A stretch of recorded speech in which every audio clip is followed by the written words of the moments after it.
नमस्कार दोस्तों, मेरा नाम है मोनू और स्वागत है आपका जेपीजीएस एकेडमी पे। दोस्तों, जैसा कि हम लोग साइंस पढ़ रहे थे और साइंस में हम लोग एक चैप्टर कंप्लीट किए थे, तो आज का चैप्टर जो हम पढ़ने वाले हैं वो पढ़ने वाले हैं हम गति और वेग के बारे में, यानी कि स्पीड और वेलोसिटी के बारे में। दोस्तों, ये एसके झा सर का बुक है जो कि साइंस के लिए मार्केट में जितने भी बुक्स है उसमें one of the best book है। तो अगर आपको साइंस अच्छे से पढ़ना है तो ये बुक आपके लिए बहुत ही बेस्ट ऑप्शन होगा। और दोस्तों, इसी क्लास में इस चैप्टर से रिलेटेड आप देखिए जितने सारे क्वेश्चन पूछे गए हैं एग्जाम में, वो सारे क्वेश्चन ऑलमोस्ट 57 क्वेश्चन इसमें दिए गए हैं न्यूमेरिकल को छोड़ करके। इसके अलावा इस चैप्टर से रिलेटेड न्यूमेरिकल भी है। तो देखिए, ये टोटल 57 क्वेश्चन दिए गए हैं। तो जस्ट इस कॉन्सेप्ट के बाद हम लोग ये क्वेश्चन भी डिस्कस करेंगे। तो चलिए, सबसे पहले हम लोग स्टार्ट करते हैं ये चैप्टर और देखते हैं कि इसमें जो जो कॉन्सेप्ट दिया गया है उसको जल्दी से रिवीजन करते हैं और फिर क्वेश्चन पे आते हैं। तो देखिए, सबसे पहले समझते हैं दूरी और विस्थापन के बारे में। देखिए, दूरी, डिस्टेंस एंड डिस्प्लेसमेंट। ये डिस्टेंस क्या होता है और डिस्प्लेसमेंट क्या होता है, इसमें अंतर आपको पता होना चाहिए, डिफरेंस इसमें आपको पता होना चाहिए। तो देखिए, समझते हैं। न्यूनतम दूरी, यानी कि न्यूनतम दूरी को हम लोग क्या बोलते हैं? विस्थापन बोलते हैं। समझिए क्या लिखा हुआ है डिस्टेंस में, क्या लिखा हुआ है? किसी खास समय में चले गए पथ की कुल लंबाई को हम लोग क्या बोलते हैं? दूरी बोलते हैं। यानी कि किसी फिक्स्ड टाइम में हम लोग जितना डिस्टेंस चलते हैं उसे क्या बोलेंगे हम लोग? तो दूरी बोलेंगे। देखिए, किसी फिक्स टाइम में हम जितना भी डिस्टेंस चलेंगे वो क्या हो जाएगा? दूरी हो जाएगा। और दूरी हम कैसे भी कवर कर सकते हैं। मान लीजिए हमको यहां से यहां पहुंचना है तो हम किसी भी तरीके से जा सकते हैं ना। तो ये कंप्लीट जो दूरी है इसी को हम लोग क्या बोलेंगे? दूरी बोलेंगे। उसके बाद देख लीजिए डिस्प्लेसमेंट क्या होगा। तो यहां देखिए डिस्प्लेसमेंट क्या होगा। तो ये देखिए, किसी न्यूनतम दूरी को हम लोग क्या बोलते हैं? विस्थापन बोलते हैं। एग्जाम्पल से सिंपल समझिए कि क्या होता है डिस्टेंस और डिस्प्लेसमेंट। देखिए, यहां से यहां अगर हमको जाना है, यहां से यहां जाना है, तो हम अगर ये रास्ता ऐसे है तो हम ऐसे ही जाएंगे, तो ये क्या हो जाएगा? हमारा डिस्टेंस हो जाएगा। लेकिन डिस्प्लेसमेंट यानी कि न्यूनतम दूरी, सबसे कम दूरी जो होगा इस और इस पॉइंट के बीच, वो ये वाला होगा ना। अब देख लीजिए, दूसरे कलर से करते हैं हम लोग, ये वाला होगा। तो इसको हम लोग क्या बोलेंगे? डिस्प्लेसमेंट बोलेंगे। यानी कि जो न्यूनतम दूरी पॉसिबल है, यानी कि एक पॉइंट से दूसरे पॉइंट तक पहुंचने के लिए जो मिनिमम डिस्टेंस हो सकता है ना। अब यहां से यहां पहुंचना है तो इसके लिए मिनिमम डिस्टेंस एक ही हो सकता है, लेकिन जाने के लिए तो हम कैसे भी जा सकते हैं, इस तरीके से जा सकते हैं, यहाँ पे पहुंच सकते हैं। तो जो मिनिमम डिस्टेंस होगा उसको हम लोग क्या बोलेंगे? डिस्प्लेसमेंट बोलेंगे। और जो दूरी होगा, कैसे भी करके पहुंच जाएंगे वहां पे, तो वो क्या हो जाएगा? दूरी हो जाएगा। अब देखिए, दूरी एक क्या है? अदिश राशि है। दूरी क्या है? अदिश राशि है। इसके साथ आप याद रखिए कि और कौन कौन सी राशि अदिश है। तो देखिए, ऊर्जा, समय, आयतन, द्रव्यमान, चाल, ताप, कार्य, विद्युत धारा, दाब, दूरी, शक्ति, ये सारे क्या है? अदिश राशि होती है। कौन कौन? तो ऊर्जा, समय, आयतन, द्रव्यमान, चाल, ताप, कार्य, विद्युत धारा, दाब, दूरी, शक्ति, तो ये सारी क्या है? अदिश राशि है। इसके अलावा जो भी राशियां है वो सदिश राशि है। अब देखिए, दूरी के बारे में एक और बात बोला गया है। दूरी का एसआई मात्रक क्या होता है? मीटर होता है। दूरी को हम किस किस चीज में मापते हैं? दूरी को हम मापते हैं कैसे? या तो मीटर में मापते हैं, या तो सेंटीमीटर में मापते हैं, या तो किलोमीटर में मापते हैं। लेकिन दूरी का जो एसआई मात्रक होता है वो क्या हो जाएगा? मीटर हो जाएगा। तो चलिए हम लोग आगे चलते हैं। अब पढ़ते हैं विस्थापन के बारे में। देखिए, विस्थापन के बारे में क्या लिखा गया? सबसे पहले न्यूनतम दूरी को क्या बोलेंगे? विस्थापन बोलेंगे। ये समझ गए होंगे। विस्थापन कैसी राशि है? सदिश राशि है। तो याद रखिएगा, दूरी जो है वो अदिश राशि है, लेकिन विस्थापन कैसी राशि है? विस्थापन जो है वो सदिश राशि है। विस्थापन का एसआई मात्रक क्या होता है? मीटर होता है। विस्थापन को भी ये भी तो एक तरह का दूरी ही है, तो इसको भी हम किस चीज में मापेंगे? मीटर में। तो इसका एसआई मात्रक क्या हो जाएगा? मीटर हो जाएगा। दूरी और विस्थापन का अनुपात हमेशा एक से बड़ा या एक के बराबर ही होगा। इसको समझिए ये क्या होता है और कैसे होता है। देखिए, दूरी तो कभी भी एक पॉइंट से दो पॉइंट पहुंचने के लिए दूरी क्या हो सकता है? ये हो सकता है ना। और डिस्प्लेसमेंट, देखिए, दूरी तो कोई भी हो सकता है, लेकिन अगर रास्ता सीधा ही हो तो दूरी भी यही हो जाएगा और विस्थापन भी यही हो जाएगा, दूरी भी यही और डिस्प्लेसमेंट भी यही हो जाएगा। लेकिन क्या कभी भी डिस्प्लेसमेंट जो है वो दूरी से बड़ा हो सकता है, या फिर ऐसा बोल सकते हैं दूरी जो है वो डिस्प्लेसमेंट से छोटा हो सकता है? नहीं हो सकता है। देखिए हमेशा डिस्प्लेसमेंट क्या होगा? छोटा होगा, विस्थापन हमेशा क्या होगा? छोटा होगा, या तो दूरी के बराबर होगा। तो नीचे वाला जब छोटा होगा या तो इसी के बराबर होगा, तो ये तो हमेशा एक के बराबर होगा या तो एक से बड़ा हो जाएगा। तो ये डिस्प्लेसमेंट में रेशियो होता है डिस्टेंस और डिस्प्लेसमेंट में क्या कि distance by displacement is always greater than और इक्वल टू 1, यानी कि एक के बराबर होगा या फिर एक से बड़ा होगा। तो चलिए आगे चलते हैं। देखिए नीचे दिए गए चित्र में दूरी और विस्थापन का अनुपात क्या होगा।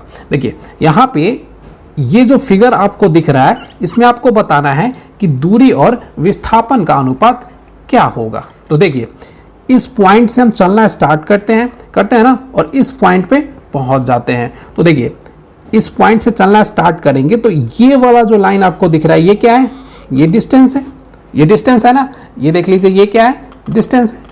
तो जब डिस्टेंस फाइंड करना होगा तो 3 मीटर, 4 मीटर, 3 मीटर और 4 मीटर, ये क्या हो जाएगा? डिस्टेंस हो जाएगा। या देख लीजिए दूरी, ये हो जाएगा दूरी। लेकिन विस्थापन, तो देखिए इनिशियल पॉइंट यहां से चलना प्रारंभ किए थे और पहुंचना कहां था? हमको यहां पे पहुंचना था। तो इस पॉइंट से इस पॉइंट की ये जो डिस्टेंस होगी, मिनिमम डिस्टेंस, ये क्या हो जाएगी? तो ये हो जाएगी डिस्प्लेसमेंट। तो देखिए यहाँ पे एक राइट एंगल ट्रायंगल बन रहा है, तो हम ये लाइन फाइंड कर सकते हैं। ये 4 है, ये 3 है, तो ये क्या हो जाएगा? 5 हो जाएगा पाइथागोरस प्रमेय के थ्रू। तो यहां से डिस्प्लेसमेंट ये 5 हो जाएगा और ये 5 हो जाएगा। तो डिस्प्लेसमेंट क्या आ जाएगा यहाँ पे?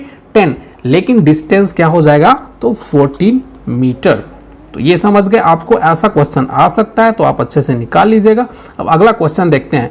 देखिए दोस्तों साइंस में मैक्सिमम क्वेश्चन जो आपसे पूछे जाएंगे रेलवे के सेक्टर में वो होगा न्यूमेरिकल बेस्ड क्वेश्चन। तो इसलिए आप न्यूमेरिकल को इग्नोर कभी मत कीजिएगा, न्यूमेरिकल हमेशा पढ़ते चलिए।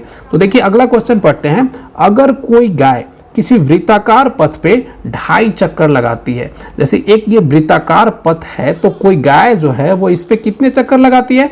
2.5 चक्कर लगाती है। ठीक है, तो गाय द्वारा तय की गई दूरी और विस्थापन में क्या अंतर होगा, या फिर दूरी और विस्थापन क्या होगा? तो ये आपको इसमें डिस्टेंस और डिस्प्लेसमेंट फाइंड करना है। तो समझिए कैसे निकालेंगे।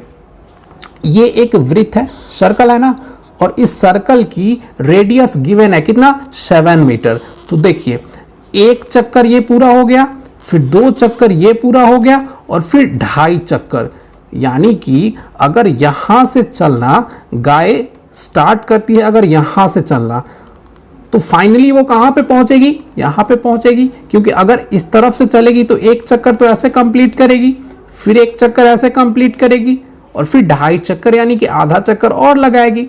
तो ये हो जाएगा उसका इनिशियल पॉइंट और ये हो जाएगा उसका फाइनल पॉइंट, हो जाएगा ना। अब देखिए कैसे निकालेंगे।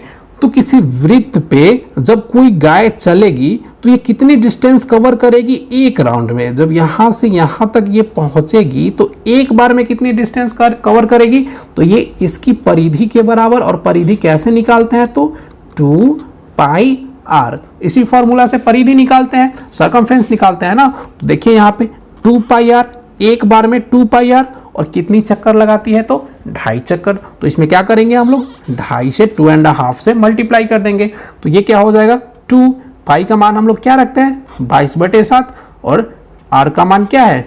7 मीटर गिवन है। और इसको सॉल्व करेंगे तो ये क्या आ जाएगा? 5/2। इस तरीके से सॉल्व करेंगे तो डिस्टेंस कितना आ जाएगा? 110 मीटर।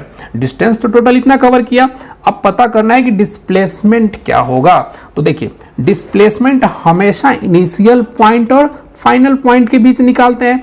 उससे कोई फर्क नहीं पड़ता कि गाय ने इस सर्कल पे कितना चक्कर लगाया, फाइनली स्टार्ट कहां से हुआ और फाइनल पॉइंट पे कहां पहुंचा। तो यही है ना। तो ये वाला पार्ट क्या हो जाएगा?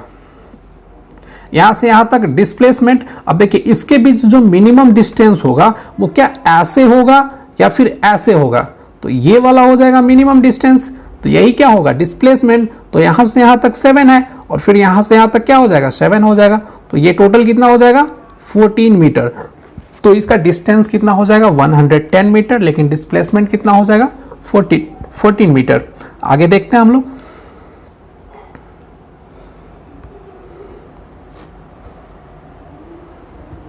देखिए अगला क्वेश्चन गिवन है कि अगर किसी वस्तु को 5 मीटर की ऊंचाई तक फेंका जाता है, कोई वस्तु है जिसको हम 5 मीटर तक ऊपर फेंकते हैं, ठीक है, और वह वस्तु पुनः पूर्व अवस्था में वापस नीचे आ जाती है, तो दूरी और विस्थापन का अनुपात क्या होगा? दूरी और विस्थापन का अनुपात क्या होगा? तो आप ध्यान से समझिए, याद रखिए, अगर यहां से हम किसी वस्तु को फेंकते हैं और वो यहां तक पहुंचती है, ठीक है, 5 मीटर तक पहुंचती है ना। देखिए किसी वस्तु को हम यहां से ऐसे फेंकते हैं तो यहां तक गई और वापस यहां से ये ऐसे यहां पे पहुंच गई, और इसके बीच का ये जो डिस्टेंस कितना है? 5 मीटर गिवन है ना। तो अब देखिए इसकी जो डिस्प्लेसमेंट, तो ये जहां से गई थी वहीं पे वापस आ गई ना, तो इनिशियल पॉइंट और फाइनल पॉइंट एक ही हो गया। तो एक ही हो गया तो क्या डिस्प्लेसमेंट कुछ होगा? नहीं होगा। जब इनिशियल पॉइंट और फाइनल पॉइंट एक ही पॉइंट हो जाए तो इसका मतलब वस्तु जहां थी वहीं पे वापस आ गई। तो जब वहीं पे वापस आ जाएगी यानी कि क्या होगा? डिस्प्लेसमेंट हो जाएगा 0। डिस्प्लेसमेंट क्या हो जाएगा? 0। लेकिन डिस्टेंस क्या होगा? तो वस्तु यहां से ऊपर तो गई थी ऐसे 5 मीटर तक गई थी, तो ये 5 मीटर, और फिर ऊपर से नीचे भी तो 5 मीटर आई थी, तो ये क्या हो जाएगा? 5 मीटर ये और 5 मीटर ये, तो टोटल कितना हो जाएगा? डिस्टेंस 10 मीटर हो जाएगा, लेकिन डिस्प्लेसमेंट क्या हो जाएगा? 0 हो जाएगा। तो इसमें आप देख लीजिए यहां पे ये सॉल्व किया गया है अच्छे से, ठीक है। डिस्टेंस 10 मीटर और डिस्प्लेसमेंट 0, इस तरीके से 10 में 0 से डिवाइड करेंगे वो इनफाइनाइट हो जाएगा। आगे चलिए, आगे देखते हैं हमारा अगला क्वेश्चन क्या है।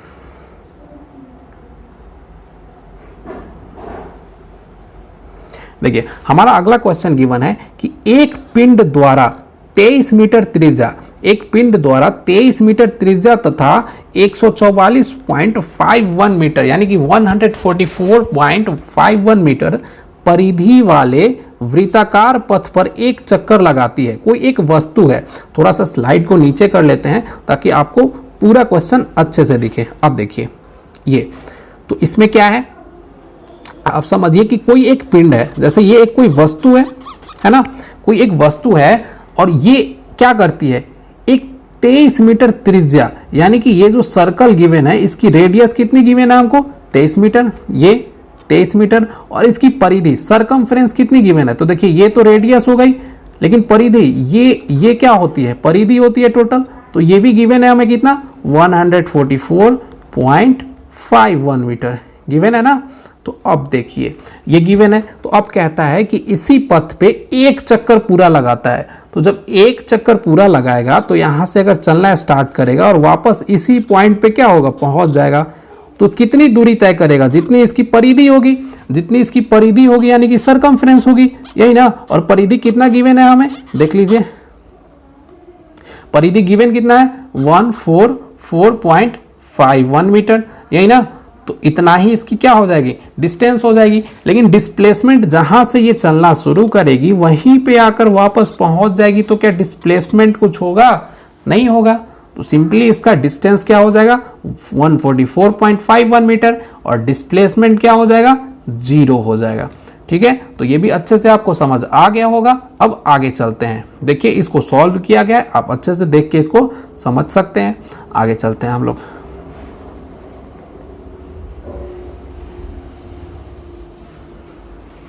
देखिए अब देखना है डिस्टेंस और डिस्प्लेसमेंट में क्या क्या डिफरेंस होता है। तो आप अगर अच्छे से डिस्टेंस को समझ गए होंगे और साथ ही साथ डिस्प्लेसमेंट को भी समझ गए होंगे तो ये डिफरेंस आप खुद से पता कर सकते हैं।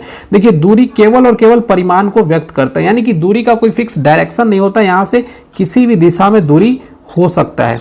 लेकिन डिस्प्लेसमेंट जो होता है वो हमेशा किसी न किसी फिक्स दिशा में जाता है।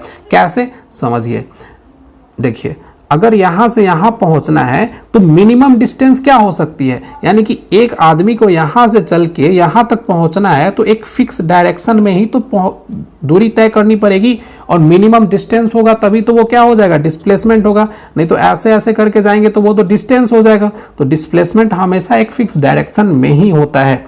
आगे देखते हैं, दूरी सदैव धनात्मक हो सकती है, दूरी कभी भी ऋणात्मक नहीं हो सकती, दूरी शून्य हो सकती है। दूरी क्या हो सकती है, शून्य हो सकती है और धनात्मक हो सकती है। देखिए दूरी कभी भी एक जगह से दूसरी जगह जाना है तो या तो कुछ होगा, यानी कि कुछ ना कुछ होगा तो धनात्मक होगा, या तो जीरो हो सकता है यानी कि वस्तु जहां है वहीं पे रह जाएगा, कभी भी निगेटिव नहीं हो सकता है। लेकिन डिस्प्लेसमेंट जो है वो क्या है, निगेटिव भी हो सकता है। जैसे समझिए निगेटिव कैसे हो सकता है, अगर यहां से कोई पिंड कोई वस्तु ट्रेवल करना यहां से स्टार्ट करता है तो पहले इधर जाता है फिर वापस इधर आ जाता है, तो डिस्टेंस तो इसका यहां से यहां तक होगा लेकिन डिस्प्लेसमेंट इधर हो जाएगा, तो ये निगेटिव हो जाएगा।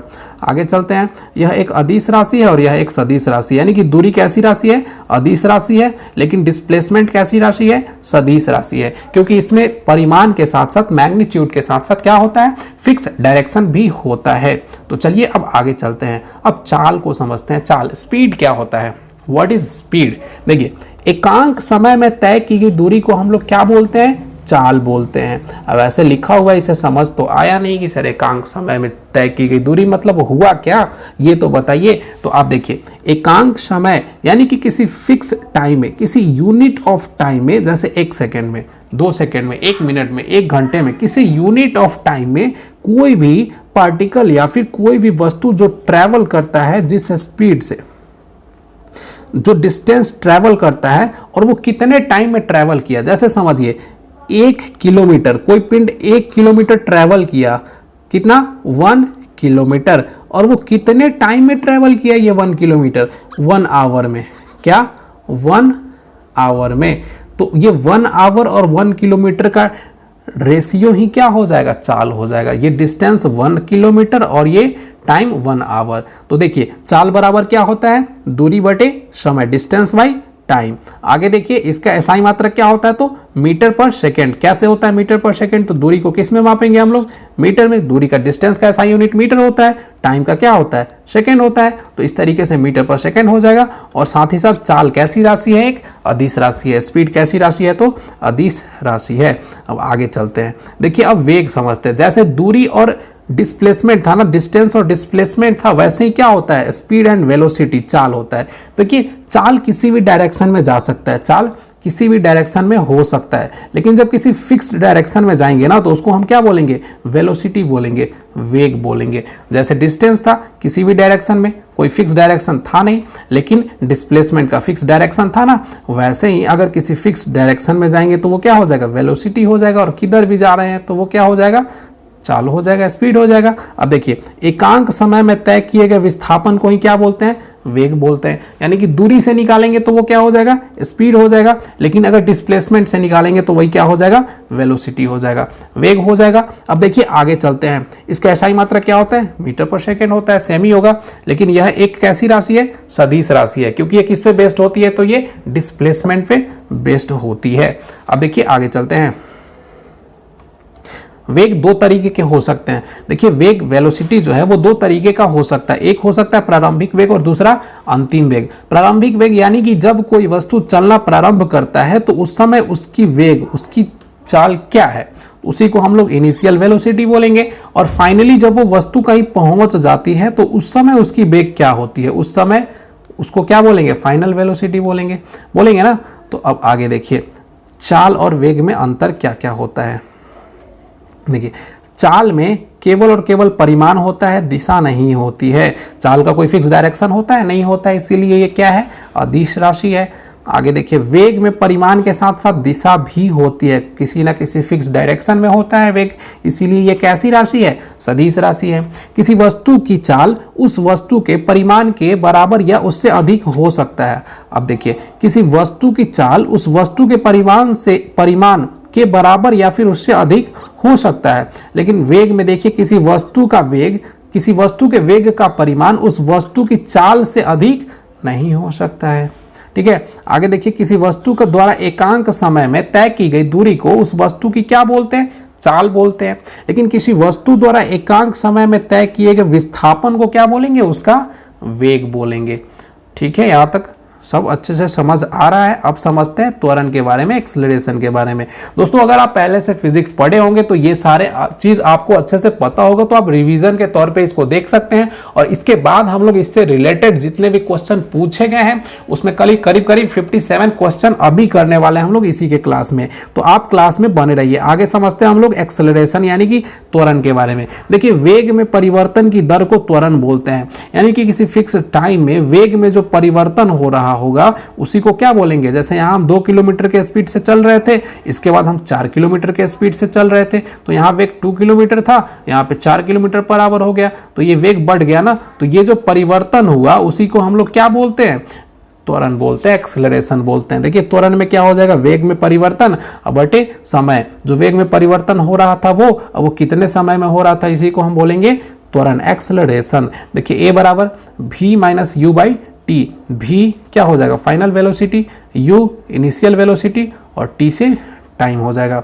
अब देखिए त्वरण का एसआई मात्रक क्या हो जाएगा, तो देखिए त्वरण का एसआई मात्रक मीटर पर सेकेंड बटे सेकेंड, क्या मीटर पर सेकेंड बटे सेकेंड। देख लीजिए इसका क्या होगा, मीटर पर सेकेंड बटे सेकेंड, तो यहाँ पे क्या हो जाएगा, मीटर पर सेकेंड स्क्वायर हो जाएगा। आगे देखिए त्वरण की विमा क्या हो जाएगी, तो LT-2 हो जाएगी। कैसे, तो मीटर का क्या होता है, L मीटर से किस चीज को नापते हैं, लेंथ को नापते हैं, तो L और T S से सेकेंड से समय को नापते हैं, और समय कितना है 2 है, तो LT-2 ये इसकी विमा हो जाएगी। अब आगे चलते हैं हम लोग अति महत्वपूर्ण तथ्य के बारे में। देखिए वेग एक समान होने से त्वरण का मान 0 होता है। जब वेग एक समान हो यानी कि वेग बदल ही नहीं रहा हो तो त्वरण का मान हमेशा क्या होगा, 0 होगा। जैसे देखिए यहां भी जो वस्तु है वो 10 किलोमीटर पर सेकंड के स्पीड से चल रही है, और यहां भी 10 किलोमीटर पर सेकंड के स्पीड से चल रही है, और यहां भी 10 किलोमीटर पर सेकंड के स्पीड से ही चल रही है। ये देखिए 2 सेकंड पहले का है, ये 2 सेकंड बाद का है। तो जब वेग बदल ही नहीं रहा है, या तो ना ही कम हो रहा है ना ही ज्यादा हो रहा है, तो त्वरण का मान एक्सेलरेशन हमेशा क्या होगा, 0 होगा। जैसे हम बाइक चलाते हैं तो बाइक का एक्सेलरेटर जब तक हम बढ़ाते नहीं है तब तक स्पीड ना ही बढ़ता है ना ही घटता है। तो जब स्पीड यानी कि वेलोसिटी, वेग ना ही बढ़ेगी ना ही घटेगी, तो क्या हो जाएगा, एक्सेलरेशन का मान 0 होगा। आगे देखिए आगे क्या है, अब देखिए यहां पे समझिए ये क्या है, प्रारंभिक वेग को हम लोग क्या बोलते हैं, u बोलते हैं, इनिशियल वेलोसिटी। अंतिम वेग को क्या बोलते हैं, v बोलते हैं, और समय को t बोलते हैं। आगे जो आता है वो रिजल्ट। तो देखिए क्या होता है, इसको अच्छे से समझिए, क्योंकि अगर आप ये ना ही समझेंगे ना तो आपसे कोई भी न्यूमेरिकल का क्वेश्चन नहीं बनने वाला है। तो चलिए देखिए, प्रारंभिक वेग को u, अंतिम वेग को v और समय को t। अब देखिए प्रारंभिक वेग अगर 10 मीटर पर सेकेंड, ठीक है, अंतिम वेग 20 मीटर पर सेकेंड है, और टाइम 2 सेकेंड है। क्या क्या, प्रारंभिक वेग u कितना है 10 मीटर पर सेकेंड, v कितना है 20 मीटर पर सेकेंड, और समय t कितना है 2 सेकेंड। तो देखिए क्या हो जाएगा, अगर एक्सेलरेशन फाइंड करेंगे तो क्या हो जाएगा, अंतिम वेग यानी कि v कितना है 20 मीटर पर सेकेंड, v माइनस क्या u इनिशियल वेग, इनिशियल वेलोसिटी वो कितना है 10 मीटर पर सेकेंड, तो यहाँ पे क्या हो जाएगा 10 मीटर पर सेकेंड, और बटे में क्या हो जाएगा टाइम कितना सेकेंड 2 सेकेंड। इस तरीके से 5 मीटर पर सेकेंड स्क्वायर क्या आ गया, एक्सेलरेशन आ गया। बहुत ही सिंपल न्यूमेरिकल क्वेश्चन पूछा जाता है, बस आपको ये फार्मूले की समझ होनी चाहिए कि कैसे हम इसका यूज करते हैं। आगे देखिए इनिशियल वेलोसिटी कितनी है 20 मीटर पर सेकेंड, अगर आपसे फाइनल वेलोसिटी बताए तो 10 मीटर पर सेकेंड, अगर टाइम 2 सेकेंड दिया हुआ है तो यहाँ पे देखिए ये एक्सेलरेशन जो निकल करके आएगा वो माइनस में आएगा, क्योंकि देखिए इनिशियल वेलोसिटी ज्यादा थी, जब वस्तु चलना शुरू किया था तो उसकी स्पीड क्या थी, उसकी वेलोसिटी ज्यादा थी, लेकिन जब वो रुक रहा था तो उसकी स्पीड क्या थी, कम थी, यानी कि चलते समय वो क्या हो गया, रुक गया। तो रुक गया तो एक्सेलरेशन निगेटिव हो जाएगा, तो निगेटिव एक्सेलरेशन को ही हम लोग क्या बोलते हैं, मंदन बोलते हैं, रिटार्डेशन बोलते हैं। आगे चलते हैं हम लोग, आगे देखिए जब वस्तु का वेग एक समान रूप से बढ़ता है, जब वस्तु का वेग एक समान रूप से बढ़ता है, यानी कि पहले जितने टाइम में बढ़ा उतना ही अगले टाइम में, जैसे 1 सेकेंड में जितना बढ़ा अगले 1 सेकेंड में भी उतना ही बढ़ जाएगा, तो ये क्या हो जाएगा, एक समान त्वरण इसको बोलते हैं।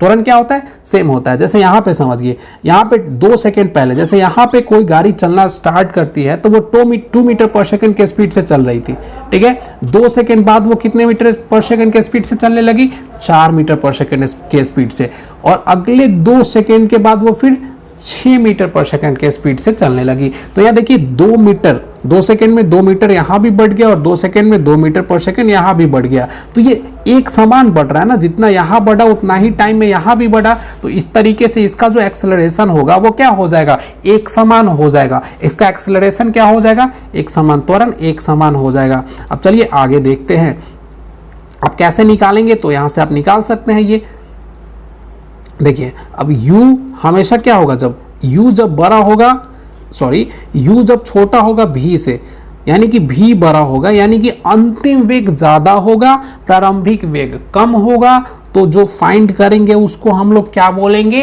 त्वरण बोलेंगे। क्या बोलेंगे, त्वरण बोलेंगे। यानी कि जो वस्तु है वो कम गति से ज्यादा गति में चलना शुरू कर रही है, एक्सेलरेटर हम लोग बढ़ा रहे हैं। अब देखिए अगर u ज्यादा हो जाए, यानी कि प्रारंभिक वेग ज्यादा हो लेकिन अंतिम वेग कम हो जाए, तो उसको हम लोग मंदन बोलेंगे, क्योंकि वस्तु उस समय क्या हो रही थी, रुक रही थी। हम लोग एक्सेलरेटर को क्या कर रहे थे, कम कर रहे थे, तो उसको हम लोग मंदन बोलेंगे, रिटार्डेशन बोलेंगे। अब देखिए जब कभी भी मंदन निकल करके आता है, आप यहाँ पे देखिए इसका रिटार्डेशन कितना निकल करके आया था, 5 मीटर पर सेकंड, -5 मीटर पर सेकंड स्क्वायर ना। तो जब कभी भी मंदन निकल करके आता है तो हम माइनस को लिखते नहीं है, ये केवल दिखाने के लिए होता है कि ये निगेटिव एक्सेलरेशन है, ये मंदन है, वस्तु स्थिर की अवस्था में आ रही थी। तो कभी भी ऑप्शन में आपको दिखे माइनस लिखा हुआ तो उस ऑप्शन को कभी टिक मत कीजिएगा। अब आगे चलते हैं, देखिए वर्टिकल में क्या होता है, देखिए जब नीचे से किसी वस्तु को ऊपर फेंकते हैं या ऊपर से किसी वस्तु को नीचे फेंकते हैं, तो जहां से स्टार्ट करेंगे वो क्या हो जाएगा, इनिशियल पॉइंट हो जाएगा, ठीक है, वो क्या हो जाएगा, u हो जाएगा। तो जब किसी वस्तु को ऊपर से नीचे फेंकेंगे, क्या करेंगे, ऊपर से नीचे फेंकेंगे, तो इनिशियल पॉइंट क्या होगा, जब फेंक रहे थे उस समय क्या उसकी वेग 0 थी, और फाइनल वेग जब वो गिरेगा धरती पे तो कुछ ना कुछ वेग होगा उसका, तो इनिशियल वेग को u बोलेंगे और फाइनल वेग को v बोलेंगे। ये देख लीजिए, जब ऊपर फेंकेंगे, नीचे से क्या करेंगे, ऊपर फेंकेंगे, तो देखिए नीचे से जब इनिशियल पॉइंट से जब फेंकेंगे तो उसकी u क्या हो जाएगी, सॉरी यहाँ पे कुछ कंफ्यूजन है, देख लेते हैं इसको क्या है, ऊपर से नीचे। तो देखिए फाइनल पॉइंट ये है और ये क्या है, इनिशियल पॉइंट है ना। तो फाइनल पॉइंट क्या है, v है। तो जब नीचे से फेंकेंगे ऊपर तो उस समय उसकी वेग कुछ होगी, लेकिन जब वो फाइनली ऊपर पहुंचेगा यहाँ पे तो उसकी वेग क्या हो जाएगी, 0 हो जाएगी ना, और यहाँ से वो नीचे गिरना स्टार्ट करेगा तो ये क्या हो जाएगी, 0 हो जाएगी फाइनल वेग। आगे चलते हैं हम लोग, आगे देखिए इनिशियल पॉइंट प्रारंभिक बिंदु और फाइनल पॉइंट अंतिम बिंदु। अब देखिए विरामावस्था से चलेगा तो u 0, अब ब्रेक लगाने पे क्या हो जाएगा, v 0। इसको समझिए अच्छे से, अगर आपको ये समझ नहीं आएगा तो आपसे कोई भी न्यूमेरिकल नहीं बनने वाला है, और न्यूमेरिकल नहीं बनेगा यानी कि आपका रिजल्ट नहीं होगा, और रिजल्ट नहीं होगा यानी कि आपको नौकरी नहीं मिलेगी। इसलिए इसको अच्छे से समझिए। देखिए क्या है, अगर विरामावस्था से चलेगी यानी कि रुकी हुई वस्तु चलना शुरू करेगी तो क्या हो जाएगा, u 0, इनिशियल पॉइंट, इनिशियल वेग, इनिशियल वेलोसिटी 0। अगर ब्रेक लगाते हैं उस समय क्या हो जाएगा, फाइनल वेलोसिटी। ब्रेक लगाने के बाद फाइनली गाड़ी क्या होती है, रुक जाती है ना, तो फाइनल वेलोसिटी क्या हो जाएगी, 0 हो जाएगी। आगे चलते हैं हम लोग। अब देखिए अगला क्वेश्चन क्या है, इसको समझिए अच्छे से, ये न्यूमेरिकल ऐसा एग्जाम में पूछा जाता है। देखिए अगर किसी कार की प्रारंभिक चाल 72 किलोमीटर पर आवर है, ठीक है, यानी कि u क्या दे दिया, 72 किलोमीटर पर आवर, लेकिन क्वेश्चन में देखिए यहाँ पे सब कुछ गिवन है, क्या ऑप्शन मीटर पर सेकंड में गिवन है, तो हम पहले किलोमीटर पर आवर को मीटर पर सेकंड में क्या करेंगे, कन्वर्ट कर लेंगे। तो यहाँ पे हम लोग 5/18 से मल्टीप्लाई करके 20 मीटर पर सेकंड। तो देखिए इनिशियल वेलोसिटी हमको गिवन है क्या, 72 किलोमीटर पर आवर, और 5 सेकंड के बाद ब्रेक लगा दिया जाता है। 5 सेकंड के बाद क्या किया जाता है, ब्रेक लगा दिया जाता है। तो फाइनल वेलोसिटी उसकी क्या हो जाएगी, 5 सेकंड के बाद जब ब्रेक लगा देंगे तो गाड़ी फाइनली रुक जाएगी ना, कार रुक जाएगी, तो फाइनल वेलोसिटी उसकी क्या हो जाएगी, 0 हो जाएगी। अब देखिए, तो उस कार पर मंदन का मान ज्ञात कीजिए। अब फाइनली गाड़ी रुक रही है तो जो एक्सेलरेशन होगा वो निगेटिव आएगा। जब निगेटिव आएगा तो उसी को हम लोग रिटार्डेशन बोलते हैं, यानी कि मंदन बोलते हैं। तो यहाँ पे त्वरण का यूज नहीं करेंगे, हम लोग मंदन का यूज करेंगे। तो देखिए कैसे निकालेंगे। सबसे पहले देखते हैं कि u कितना गिवन है, तो 20 मीटर पर सेकेंड। v कितना गिवन है, तो 0। अब देखिए एक्सेलरेशन बराबर होता क्या है, तो final velocity minus initial velocity. अब बटे में क्या हो जाएगा, टाइम हो जाएगा, यही ना। Final velocity minus initial velocity बटे में टाइम। तो देखिए फाइनल वेलोसिटी है कितनी, तो v तो 0 है, u क्या है, तो u 20 है, और टाइम कितना है, टाइम 5 है। सब कुछ मीटर पर सेकेंड में है, तो इसलिए यहाँ पे क्या आ जाएगा, माइनस में 4 मीटर पर सेकेंड स्क्वायर। और जब माइनस में 4 मीटर पर सेकेंड स्क्वायर आएगा तो आपको ये माइनस वाला टिक नहीं करना है, ये माइनस वाला टिक नहीं करना है, क्योंकि ऑलरेडी यहाँ पे बोला गया मंदन, तो मंदन बोल दिया यानी कि वो निगेटिव ही होगा। तो हम ऑप्शन में टिक करेंगे 4 मीटर पर सेकेंड स्क्वायर वाला। अब आगे समझते हैं। आगे है देखिए, यहाँ पे लिखा हुआ है कि मंदन लिखने के लिए ऋणात्मक चिन्ह का प्रयोग नहीं करते हैं, इसीलिए ऑप्शन क्या हो जाएगा, इसमें ऑप्शन हो जाएगा ए नहीं होगा। देख लीजिए यहाँ पे बी नहीं होगा, ऑप्शन क्या होगा, ऑप्शन ए होगा। यहाँ पे लिखा हुआ है ना माइनस में, लेकिन ये ऑप्शन क्या होगा सही, ये वाला होगा, क्योंकि माइनस को हम लोग लिखते नहीं है। अब आगे चलते हैं। गति का समीकरण देखिए, इसको पहले समझिए। एस से हम किसको दिखाते हैं, डिस्प्लेसमेंट को दिखाते हैं। एस से डिस्प्लेसमेंट को दिखाते हैं, यू से इनिशियल वेलोसिटी को, वी से फाइनल वेलोसिटी को, प्रारंभिक वेग और अंतिम वेग, ए से एक्सेलरेशन को, त्वरण को, टी से टाइम को, जी से गुरुत्वीय त्वरण यानी कि ग्रेविटेशनल एक्सेलरेशन को, और इसका मान कितना होता है, तो 9.8 मीटर पर सेकेंड स्क्वायर। अब देखिए क्वेश्चन में अगर गिवन हो एक्सेलरेशन पॉइंट में, अगर पॉइंट में एक्सेलरेशन गिवन हो तो हमको ये वाला वैल्यू पुट करना है। जब कभी भी जी का मान लेना हो तो हम क्या करेंगे, 9.8 लेंगे। कब, जब हमें क्वेश्चन में पॉइंट में, दशमलव में, डेसिमल में वैल्यू गिवन हो। अगर डेसिमल में गिवन नहीं हो, जैसे 10 मीटर पर सेकंड गिवन हो, तो हम यहाँ पे 10 मीटर पर सेकंड लेंगे। 20 अगर डेसिमल में गिवन नहीं हो तो हम 10 मीटर पर सेकंड लेंगे जी का मान। अगर डेसिमल में गिवन हो तो 9.8 मीटर पर सेकंड स्क्वायर लेंगे जी का मान। अब देखिए ये समझिए अच्छे से। क्षैतिज हॉरिजॉन्टल, ऊपर से नीचे हॉरिजॉन्टल समझते हैं, और वर्टिकल भी समझते हैं ना। हॉरिजॉन्टल ये हुआ, वर्टिकल ये हुआ। तो अब समझिए जब कुछ हॉरिजॉन्टल होगा तो उस समय क्या होगा, और वैसे जब वर्टिकल होगा वही वर्टिकल हो जाएगा, तो उसका फॉर्मूला कैसे चेंज हो जाएगा। आप समझिए v बराबर u प्लस ए टी, ये पढ़े आप लोग, v बराबर u प्लस ए टी, याद रखिए ये फॉर्मूला होता है ना। उसके बाद देख लीजिए s बराबर U T plus half A T square, s बराबर क्या होता है u T plus half A T square. आगे देख लीजिए v स्क्वायर बराबर u square plus 2as, v square बराबर क्या होता है u स्क्वायर प्लस 2as। आगे देखते हैं हम लोग sn बराबर क्या होता है u plus a by 2 into 2n minus 1। अब देखिए जब ये ऊपर से नीचे हो जाएगा, वर्टिकल हो जाएगा, तो एक्सेलरेशन किसके बराबर हो जाएगा, एक्सेलरेशन का काम कौन करेगा, गुरुत्वीय त्वरण करेगा, ग्रेविटेशनल एक्सेलरेशन करेगा। तो देखिए जब नीचे से ऊपर फेंकेंगे, तो जब नीचे से ऊपर फेंकेंगे तो देखिए ग्रेविटेशन, यह धरती है तो किसी भी चीज को ये अपनी तरफ खींचती है इस डायरेक्शन में, और जब ये ऊपर फेंकेंगे यानी कि इसके उल्टा फेंकेंगे तो जी किस में होगा, माइनस में होगा ना। तो v बराबर u माइनस जी टी, जहां जहां a है, ए के जगह पे हम माइनस जी रख देंगे तो ये वाला फॉर्मूला आ जाएगा, v बराबर u माइनस जी टी। अब देख लीजिए s बराबर U T plus half A T square, तो यहाँ पे क्या हो जाएगा, s बराबर यू टी, अब माइनस रखेंगे ए के जगह पे माइनस जी, तो minus G T, U T minus half G T square हो जाएगा। आगे देख लीजिए v स्क्वायर बराबर यू स्क्वायर प्लस 2as, इसी में आज से ये वाला अगर a के जगह पे हम क्या रख दे, माइनस जी रख दे, तो क्या हो जाएगा v स्क्वायर बराबर यू स्क्वायर माइनस 2gs। इसको हम लोग बहुत अच्छे से समझेंगे जब हम लोग न्यूमेरिकल का स्पेशल क्लास करेंगे। तो न्यूमेरिकल के स्पेशल क्लास में मैं आपको समझाऊंगा ये सारे फॉर्मूला को कैसे हम लोग अप्लाई करते हैं क्वेश्चन में। तो अभी के लिए हम लोग आगे कॉन्सेप्ट पे चलते हैं।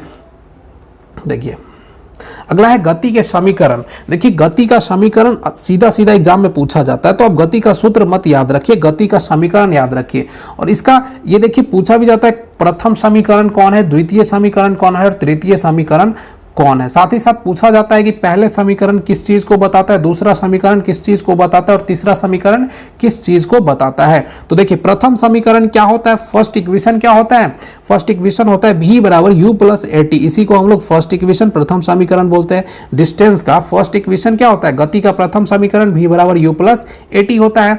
और ये किस किस चीज को बताता है, तो ये वेग को और समय को बताता है, ये वेग और समय को बताता है। अगला देखते हैं हम लोग द्वितीय समीकरण, सेकंड इक्वेशन ऑफ डिस्टेंस। तो ये क्या हो जाता है, s बराबर ut plus half at square, s बराबर क्या होता है ut plus half at square. तो देखिए सीधा सीधा एग्जाम में पूछा जाएगा कि गति का दूसरा समीकरण कौन सा है, नीचे 4 ऑप्शन गिवन होगा, तो उसमें आपको अगर दूसरा पूछा जाएगा तो क्या हो जाएगा, s बराबर ut plus half at square. और अगर पूछा जाए कि ये सेकंड इक्वेशन जो है वो किस किस चीज को दिखाता है, तो ये दिखाता है विस्थापन को और समय को दिखाता है। फर्स्ट इक्वेशन किस चीज को दिखाता है, तो वेग, वेलोसिटी और टाइम को दिखाता है। सेकंड इक्वेशन किस चीज को दिखाता है, तो डिस्प्लेसमेंट और टाइम को, यानी कि विस्थापन और समय को दिखाता है। लेकिन अगर आपसे पूछा जाए तृतीय समीकरण यानी कि थर्ड इक्वेशन ऑफ डिस्टेंस क्या होता है, तो याद रखिएगा v स्क्वायर बराबर u स्क्वायर प्लस 2as, ये होता है ना v स्क्वायर बराबर u स्क्वायर प्लस 2as। अब देखिए आगे क्या हो जाएगा, विस्थापन और वेग को बताता है। तो ये किस किस चीज को बताता है, विस्थापन और वेग को बताता है। ध्यान से समझिए, प्रथम समीकरण वेग और समय को बताता है, द्वितीय समीकरण विस्थापन और समय को बताता है, सॉरी प्रथम समीकरण वेग और समय को बताता है, द्वितीय समीकरण यानी कि सेकंड इक्वेशन विस्थापन और समय को बताता है, और तृतीय समीकरण विस्थापन और वेग को बताता है। अब ग्राफ समझिए, ग्राफ देखिए इसमें फर्स्ट वाला जो ग्राफ है, ये फर्स्ट नंबर ग्राफ कौन है, ये है ना। तो ये देखिए यहां से स्टार्ट हुआ है और धीरे धीरे ऊपर की तरफ जा रहा है, यानी कि बढ़ रहा है ना। तो ये क्या दिखा रहा है कि किसी भी चीज का स्पीड, वेलोसिटी क्या हो रहा है, इंक्रीज हो रहा है, बढ़ रहा है। सेकंड देखते हैं हम लोग वेग, सेकंड में क्या है, सेकंड का वेग, ये देखिए स्टार्ट तो यहां से हुआ है लेकिन फाइनली ये धीरे धीरे डाउन होने लगा यहाँ पे आके, तो ये क्या हो रहा है, वेग घट रहा है। तीसरा देखिए ये थर्ड वाला जो इक्वेशन है वो क्या शो कर रहा है, तो ये स्ट्रेट जा रहा है, यानी कि ना वेग घट रहा है ना ही वेग बढ़ रहा है, वेग एक समान है।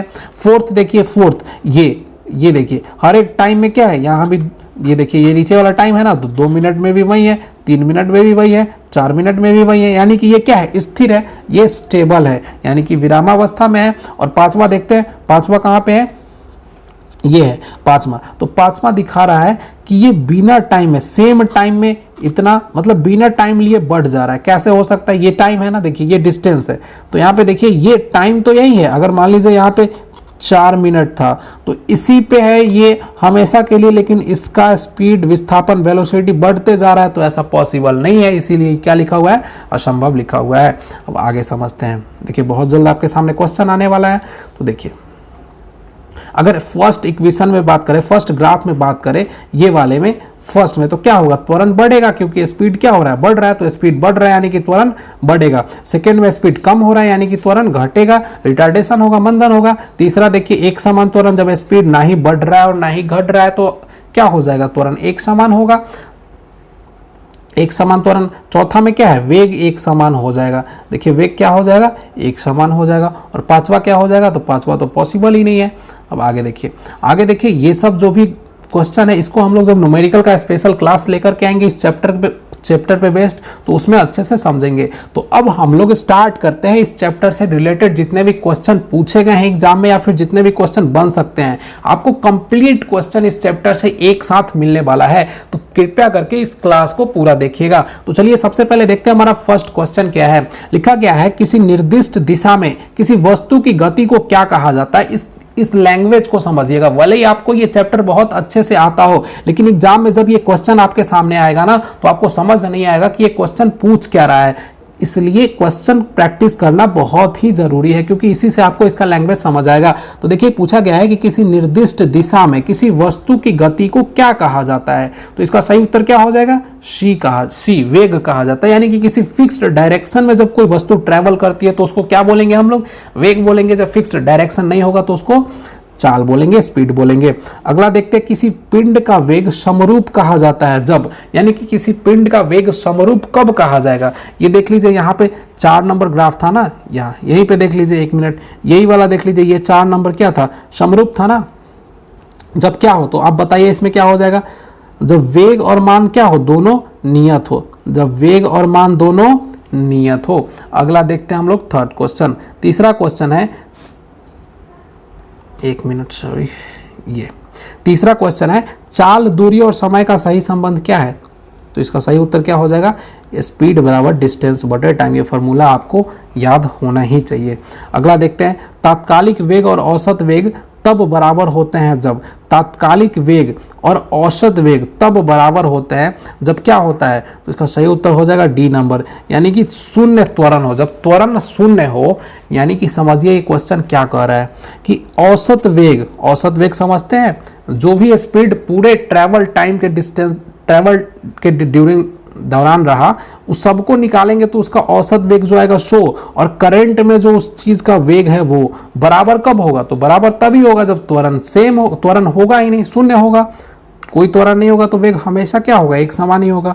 आगे देखिए, अगला है, किसी पिंड का विस्थापन समय के समानुपाती पाया जाता है। किसी पिंड का विस्थापन समय के समानुपाती पाया जाता है, तो पिंड का बताइए इसमें कौन सा सही होगा? तो इसमें हो जाएगा वेग समरूप है। किसी पिंड का विस्थापन समय के समानुपाती पाया जाता है, कब? जब वेग क्या हो? समरूप हो। अगला क्वेश्चन देखते हैं हम लोग। अगला क्वेश्चन है, मुक्तावस्था में गिरते हुए एक पिंड द्वारा तय की गई दूरी समानुपाती होती है, कब? तो गिरने का समय के वर्ग के। देखिए, मुक्तावस्था में गिरते हुए एक पिंड द्वारा तय की गई दूरी समानुपाती होती है, गिरने के समय के वर्ग के समानुपाती होती है। आगे देखते हैं हम लोग अगला क्वेश्चन है, 5 किग्रा की वस्तु पर 40 न्यूटन का बल लगाने से प्राप्त होगा कौन सा त्वरण? तो कौन सा त्वरण प्राप्त होगा? 8 मीटर पर सेकेंड स्क्वायर। देखिए यहाँ पे F बराबर क्या होता है, समझिए इस क्वेश्चन को कैसे बनाएंगे। F बराबर क्या होता है? ma, फोर्स बराबर मास इंटू एक्सेलरेशन। तो हमसे एक्सेलरेशन पूछा है, तो फोर्स बटे क्या हो जाएगा? मास हो जाएगा। फोर्स कितना गिवन है? 40 न्यूटन, और मास कितना है? तो 5 kg। तो 40 में 5 से डिवाइड करेंगे तो इस तरीके से ये नंबर आ जाएगा। आगे चलते हैं। आगे हमारा है, एक भीड़ भाड़ वाली सड़क पर एक बस की गति डैश गति का एक उदाहरण है। यानी कि एक भीड़ भाड़ वाली सड़क पे किसी बस की गति कैसी गति का उदाहरण है? तो असमान गति, कभी स्लो होगा, कभी स्पीड होगा। इसी तरीके से ना अगला क्वेश्चन देखते हैं। हमारा अगला क्वेश्चन है, यदि वेग समय ग्राफ समय अक्ष के समानांतर हो तो क्या होगी? तो इसका सही उत्तर हो जाएगा वस्तु नियत होगी। 4 नंबर वाला ग्राफ आप ऊपर जाके देख सकते हैं, वो हम लोग पढ़ चुके हैं। आगे चलते हैं। अगला है हमारा, नीचे दिए गए वेग। देखिए, नीचे दिए गए वेग समय ग्राफ का कौन सा भाग शून्य त्वरण को प्रदर्शित करता है? तो शून्य त्वरण को कौन सा प्रदर्शित करेगा? तो BC शून्य त्वरण को। यानी कि ये देखिए, जितना स्पीड पहले था उतना ही स्पीड बाद में, इस टाइम पे भी उतना ही स्पीड, इस टाइम पे भी उतना ही स्पीड, तो ये डिनोट करेगा ना, BC हो जाएगा इसका सही उत्तर। आगे चलते हैं। अगला, गति का दूसरा समीकरण डैश और समय के बीच संबंध बताता है। अभी आप पढ़े थे ना, अभी क्वेश्चन आ गया कि बताइए गति का दूसरा समीकरण जो है वो समय और डैश के बीच संबंध स्थापित करता है। तो इसका सही उत्तर क्या हो जाएगा? समय और स्थिति के बीच, ठीक है, टाइम और पोजीशन के बीच। अगला क्वेश्चन है, निम्न में से कौन सी मात्रा चाल के साथ इसकी गति निर्दिष्ट करती है? तो इसका सही उत्तर क्या हो जाएगा? वेग। निम्न में से कौन सी मात्रा चाल के साथ इसकी गति को भी बताती है? तो वेग। अगर इसकी गति नहीं होगी तो वो केवल चाल हो जाएगा। आगे देखते हैं हम लोग। अगला क्वेश्चन है, एक निश्चित दिशा में बढ़ रही वस्तु की गति को वैज्ञानिक शब्दावली में किस पद के रूप में जाना जाता है? तो इसका सही उत्तर क्या हो जाएगा? वेग। पढ़ चुके हैं हम लोग। अगला देखते हैं, वेग में परिवर्तन होने वाला समय बराबर होता है किसके? त्वरण के। इसी को त्वरण बोलते हैं ना, वेग में परिवर्तन की दर को त्वरण बोलते हैं ना। आगे देखते हैं। अगला क्वेश्चन है, एक समान तल वाली सीधी सड़क पर नियत त्वरण पर दौड़ने वाली कार के संबंध में इनमें से कौन सा कथन सत्य है? तो इसका सही उत्तर क्या हो जाएगा? D number. कार का वेग निरंतर बदल रहा है। आगे देखते हैं हम लोग। अगला क्वेश्चन है, जब कोई वस्तु एक समान गति से गति कर रही हो तो इसका त्वरण क्या होगा? तो इसका त्वरण क्या हो जाएगा? शून्य हो जाएगा। जब गति एक समान ही है तो त्वरण हमेशा क्या हो जाएगा? 0 हो जाएगा। अगला क्वेश्चन देखते हैं, डैश का उपयोग एक वस्तु की समग्र गति का वर्णन करने और किसी दिए गए समय पर इसकी प्रारंभिक स्थिति के संदर्भ में अंतिम स्थिति का पता लगाने के लिए किया जाता है। तो इसका सही उत्तर हो जाएगा दूरी और विस्थापन का। एक बार और पढ़ते हैं क्वेश्चन को। डैश का उपयोग एक वस्तु की समग्र गति का वर्णन करने और किसी दिए गए समय पर इसकी प्रारंभिक स्थिति के संदर्भ में अंतिम स्थिति का पता लगाने के लिए किया जाता है। तो क्या हो जाएगा, दूरी और विस्थापन इसका सही उत्तर हो जाएगा। आगे देखते हैं, वेग और समय के गुणनफल, वेग और समय का गुणनफल क्या प्रदान करता है? तो वेग और समय का गुणनफल क्या प्रदान करता है? विस्थापन। आगे चलते हैं, अगला क्वेश्चन है, यदि किसी वस्तु द्वारा तय की गई दूरी शून्य है तो वस्तु का विस्थापन कितना होगा? यदि किसी वस्तु द्वारा तय की गई दूरी शून्य है तो वस्तु का विस्थापन कितना होगा? तो वस्तु का विस्थापन क्या हो जाएगा? बी नंबर, शून्य हो जाएगा। दोस्तों वीडियो बहुत ज्यादा लंबा हो जाएगा अगर इससे वीडियो में हम लोग पूरे क्वेश्चन को कवर करना चाहे तो इसीलिए दोस्तों हम लोग इस वीडियो को इतना ही रहने देते हैं। अगले वीडियो में हम इस चैप्टर से रिलेटेड पूरे क्वेश्चन को डिस्कस करेंगे क्योंकि वीडियो बहुत ज्यादा लंबा हो जाएगा। तो दोस्तों इस वीडियो को आप देख चुके होंगे, तो अगले वीडियो में हम लोग 90 नंबर के बाद के क्वेश्चन को डिस्कस करेंगे। तब तक पढ़ते रहिए, अपनी तैयारी को मजबूत करते रहिए क्योंकि पढ़ने के अलावा आपके पास कोई ऑप्शन है ही नहीं। अगर आप सिलेक्शन लेना चाहते हैं तो आपको पढ़ना पड़ेगा और बिना पढ़े आपका सिलेक्शन नहीं होने वाला है। दोस्तों कंपटीशन बहुत ज्यादा टफ है और न्यूमेरिकल, अगर आप साइंस रेलवे ग्रुप डी की तैयारी करते हैं तो इसमें 25 नंबर का स्पेशली साइंस आपसे पूछा जाएगा और उस 25 नंबर को कंप्लीट करने के लिए ये बुक एकमात्र सटीक ऑप्शन है। तो आप इस बुक को खुद से भी अच्छे से पढ़ सकते हैं। अगर खुद से नहीं पढ़ पा रहे तो दोस्तों हम आपके सामने लेकर के आएंगे हर एक चैप्टर का एक स्पेशल वीडियो जिसमें हम लोग डिस्कस करेंगे इसके कंसेप्ट को और साथ ही साथ इससे रिलेटेड क्वेश्चन को भी। तो इस वीडियो को यहीं तक रखते हैं। जय